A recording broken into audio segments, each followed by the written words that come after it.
So I totally stole this idea from somebody else, specifically this guy. Go watch that video. I thought it was really funny, and if we just add a set of controls, it could probably be a useful product. And then maybe I wouldn't have to ask for a fork in an Asian restaurant and embarrass all my friends. And ironically, that is the exact situation he's making fun of. So the joke here is really on me. Also, real talk, I don't know if I have two working servos because I decided to hot glue my two favorite ones together, and kind of regretting that decision now. There's probably some of these that work. My personal main problem is I don't have a board that's gonna drive two motors besides this one, which is kind of big, but I think I can make it work.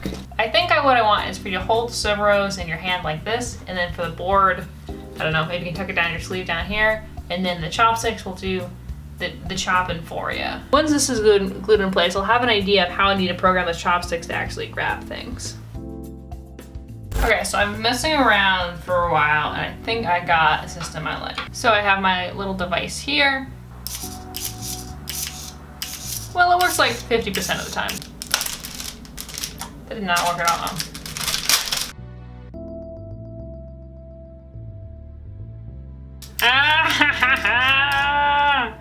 I wanted to take this to a restaurant to test it out, but a friend pointed out to me that there's probably enough video of people torturing service industry workers.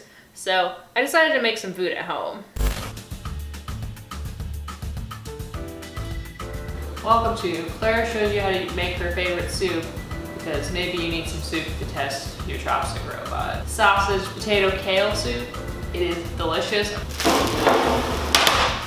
First, you want to cut up your potato and your onion. I make chicken broth with this chicken bouillon. Do I do 4 cups? No, for the sausage, I like to brown it before I put it in the soup and let it cook.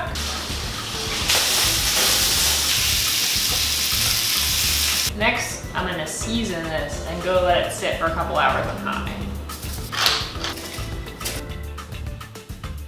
So I have everything to a state where I'm pretty happy with it. I have this little button, and then I might just tape this baby breadboard on top of the Arduino, call it a day. I was thinking the button should go on the side, but I think it's actually gonna fit better on the front, because this button is a little bit bigger than I want it to be.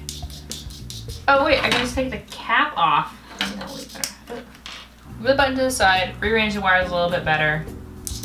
Make a wrist mount. I don't know, do I have any bracelets? Wrist strap fashion.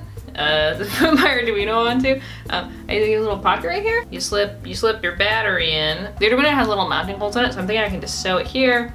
Boom, electronic component goes here, and then the battery is down here, and I'm good to go. Oh, and since I've been naming all my robots I've been building, this one's name is gonna be Stacy. There's no reason behind it, it's just, I think it's funny. But you're saying, Claire, what about the kale and cream? So you put those in like the last 10 minutes. I usually do maybe like half a cup of cream and then however much kale I want to fit in there. At this point I turned it off, so I'm gonna put some cream, put some kale in there, and put the lid on it, kind of let it sit for a few more minutes, and then it'll be good to go. Kind of made a giant mess, but it looks like we are ready for some soup. In hindsight, soup was probably the worst way to demonstrate this, but it is delicious. Do you not know how to use chopsticks? Are you tired of embarrassing yourself in public? You know I am. Try new automated chopsticks. Whoa, it's both fashionable and functional. Hassle-free. Call today. Only 3 payments of $9.99. Thanks, automated chopsticks. Remember, it works pretty well.